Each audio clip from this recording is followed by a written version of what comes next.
ठाकुर जी ने इतना कसकर के पकड़ा कि पूतना ने पूरा बल लगा लिया, लेकिन ठाकुर जी ने छोड़ा नहीं। जैसे ही पूतना अपने रूप में आई, तब ठाकुर जी ने नेत्र खोल करके उसको देखा, और देख करके ठाकुर जी बोले, मौसी जी हम तो जाकू पकड़ लें, फिर तो ठिकाने लगा के छोड़े, चाहे भक्त आ जाए चाहे राक्षस, पहले तो वाकू ठिकाने लगाएंगे। पूतना के प्राण यही सुन के निकल गए, 6 दिन का बालक बोल रहा है मुझे देख के, और पूतना का वध हो गया। बोलो पूतना मर्दन भगवान की। बंधुओं, बहुत कुछ हर लीला ठाकुर जी की कुछ सिखाती है। ठाकुर जी के सन्मुख हम कहीं पूतना बन के तो नहीं जाते। हजारों लोग राधा रमन जी को देखते हैं, लाखों लोग बिहारी जी को देखते हैं, ये बड़ी बात नहीं है। अखबार में कल का अखबार उठा के देखिएगा, कल रिकॉर्ड टूट जाएंगे 50 साल की, इतनी भीड़ आएगी वृंदावन। लाखों लोग बिहारी जी का दर्शन करने आ रहे हैं, पर कभी अखबार में हेडलाइन आई कि लाखों में उसको बिहारी जी देख रहे थे। लाखों लोग बिहारी जी को देखते हैं, लेकिन बिहारी जी किसको देखते हैं? लाखों में ठाकुर जी की दृष्टि किस पर पड़ रही है, ये विचार करना। ये भागवत आदि सब इसीलिए है भैया कि ठाकुर जी की दृष्टि हम पर पड़े। हम यदि पूतना बनकर के गए, ये हमारा दुर्भाग्य होगा कि ठाकुर जी हमको देखेंगे नहीं। और बुरा नहीं मानिएगा, आजकल ज्यादातर लोग प्रदर्शन के लिए आते हैं वृंदावन, वे सब पूतना ही हैं, ठाकुर जी देखते नहीं है उनको। वृंदावन पूतना भी आई थी, वृंदावन मीराबाई भी आई थी, पर पूतना ठाकुर जी को देख रही थी और पूतना को सब देख रहे थे, पर मीराबाई को कोई नहीं देख रहा था। मीराबाई को ठाकुर जी देख रहे थे, मीराबाई को लाल जी देख रहे थे। हमको वैसा भक्त बन के जाना कि लाल जी हमको देखें, लाल जी की दृष्टि हम पर पड़े। पूतना की तरह रूप का आवरण बना के मत जाओ, सब रीझें ऐसा वेश धारण मत करो। दूसरा, पूतना की जो दूसरी गलती थी वो क्या थी?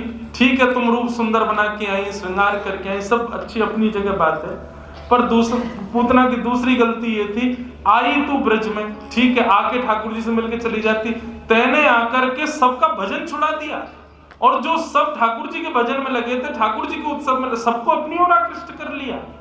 इसलिए ठाकुर जी को और गुस्सा आया। मतलब कोई वैष्णव यदि ठाकुर जी का स्मरण करता है और आप यदि विक्षेप डालते हो, उसके भजन छुड़वाते हो, उसकी भक्ति छुड़वाते हो, तो आप ही पूतना हो, ठाकुर जी आपको स्वीकार नहीं करेंगे। इसलिए भैया मैं कथाओं में कहता हूं, ठाकुर जी की सेवा में अपराध बन जाए, ठाकुर जी क्षमा कर देंगे, लेकिन किसी वैष्णव भक्त का अपराध कभी मत करना, ठाकुर जी कभी क्षमा नहीं करेंगे, ठाकुर जी कभी क्षमा नहीं करेंगे। इसलिए कोई भजनानंदी है, कोई वैष्णव है, कोई नाम जापक है, कोई कथा श्रवण में रुचि रखता है, रस में रज में डूबा रहता है, उसको डूबने दो, उसमें विक्षेप मत डालो, नहीं तो ठाकुर जी के आप अप्रिय बन जाओगे। और इससे बड़ा दुर्भाग्य कोई नहीं होगा जीवन का कि ठाकुर जी के हम अप्रिय बन जाएं। पूतना ने भगवान को विष पिलाने का प्रयास किया, लेकिन ठाकुर जी ने उसके प्राणों का हरण कर लिया। सब ब्रजवासी दौड़े दौड़े गए, विशाल पूतना पड़ी थी महाराज, नसैनी लगा करके ऊपर चढ़ के ठाकुर जी को उतार के लाए। नन्हे से गोपाल जी, यशोदा मैया तो घबरा गई, वो मिल लाला कुछ वह तो ना गए।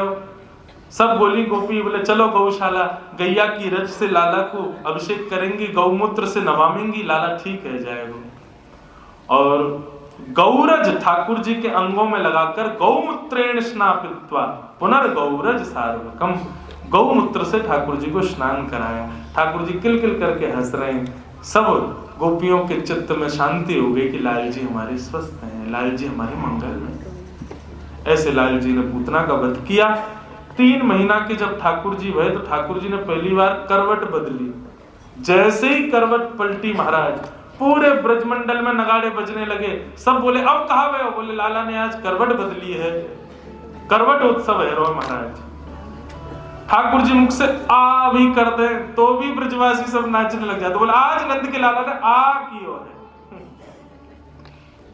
ठाकुर जी ने कपड़ों हाथ छड़का दे महाराज, पूरे ब्रजमंडल में आनंद की हिलोर। बोले कहा गए? वो नंद के लाला ने आज अपना हाथ यूं कियो, आज अपने पांव यूं चलाए, इतना उत्सव मनायो। करवट उत्सव हुआ। यशोदा मैया ने देखी बहुत भीड़ आ गई है भैया, तो लाल जी को एक बैलगाड़ी के नीचे कपड़ा बांध के झूला बना के वहां में सुवाए दियो। इतने में सक्टासुर नाम का दैत्य आ गया। ठाकुर जी ने अपना एक पांव लंबा किया और लंबा करके देखा कि कोई देख तो नहीं रहा है, और जैसे ही टक्कर के मारो महाराज बैलगाड़ी पलट गई, सक्टासुर का वध हो गया। बोलो सक्टासुर मर्दन भगवान की जय। 7 दिन के ने पूतना मारी, 3 महीना के ने सक्टासुर मार दिए। ब्रजवासी फिर दौड़े, अरे भैया इतनी बड़ी बैलगाड़ी कैसे पलट गई? लाल जी को जाकर के हृदय से लगाया हो। यशोदा मैया बोली ये बैलगाड़ी कैसे पलटी? छोटे छोटे बालक बोले मैया हम बताएं कैसे पलटी। बोले बताओ। वो मैया तेरो नेक्सो सो लाला है ना नीलमणि। बोले हाँ। जाने अपनो गदमदरा सो पाम, गदमदरा समझते हैं? कई बालक होते हैं उनके ना ऐसे गाल लटके रहते हैं मोटे मोटे, और उनकी ऐसे भुजाएं भी, छोटे छोटे बालक 2-4 महीना के ऐसे होते हैं गदमदरा से, वो ऐसे भी नहीं लेट पाते, क्यों ही लेटते हैं चित्त। ऐसे हैं हमारे लाल जी गदमदरा से। जे महाराज मोटे मोटे पाम, जे मोटे मोटे हाथ, ठाकुर जी के गाल लटक रहे हैं नीचे, जे बड़ो सो पेट, ऐसे प्यारे लाल जी हैं। बोले मैया ये तुम्हारा लाला है ना, जाने अपनो गदमदरा सो पाम इतनो लंबो कियो, और ऐसे करके यूं करके मारी, सोई बैलगाड़ी पलट गई मैया। यशोदा मैया बोली जहां पे आई हो जैसे गए सो एक तक के मारो। झूठ बोले हैं नेक सो मेरो लाला, या में नेक बल ना है, एक हाथ से उठ जाए यूं कह रहा यानी इतना बड़ा पाम करके बैलगाड़ी उड़ाई दी। बोले मैया तेरी सौगंध खा के कह रहा हूं, मैंने अपनी आंखों से देखो। मैया बोली दोबारा एक और दी। शुक्राचार्य जी कहते हैं परीक्षित, अप्रेमयं बलम तस्य बालकस्य न ते विदु। छोटे छोटे बालक तो सच बोल रहे हैं परीक्षित, लेकिन यशोदा मैया का प्रेम ये स्वीकार नहीं करता है। आज यशोदा मैया ने लाला को नीचे जमीन पर छोड़ा, सोई लाला घुटमन बैठ गए।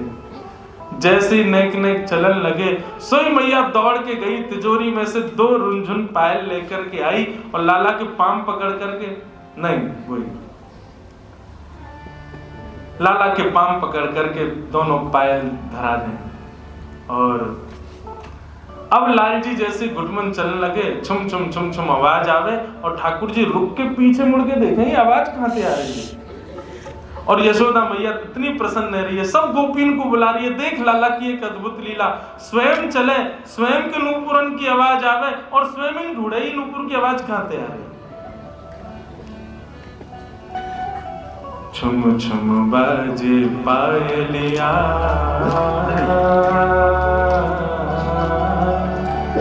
छवि देख लावे कान्हा, मेरे घर आए लाला, मेरे घर आए। छुम छुम बाजे पायलिया, छवि देख लावे कान्हा, मेरे घर आए लाला, मेरे घर। भैया एक हमारी बात और सुनो, हम अपने लाल जी के संग करते हैं इसलिए आपको बता रहे हैं।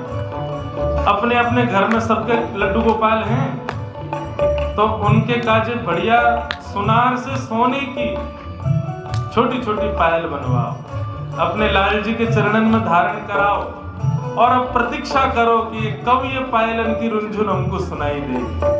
हमारी सेवा से कब लाल जी प्रसन्न होंगे और कब ये सुंदर ध्वनि हमको सुनाई दे। और दूसरी क्रिया और करियो, अब कई के गोपाल जी तो इतने सही हैं, अब उनकी पायल कैसी आई, तो कौंधनी बनवाई हो, वह कौंधी में छोटी छोटी घंटी लगवा दी। ये यशोदा मैया लाल जी को क्षुद्र घंटिका की कौंधनी पहनाती है, छोटी छोटी घंटियों की पायल पहनाती है, और लाल जी जब उठते हैं, जब चलते हैं, मधुर स्वर से पूरा नंद भवन गूंज जाता है। यशोदा मैया तुरंत लाला के पास पहुंच जाती है। इसलिए हमारी प्रार्थना, ये ठाकुर जी को बहुत प्रिय है, छोटी छोटी घंटियों की सुंदर कौंधनी और पायल। ऐसी सस्ती मद्दी मत ले जाना, सुनार से बढ़िया बैठ के नाप की बनवाना, तब धारण कराना, और फिर गाना बाजे पायलिया।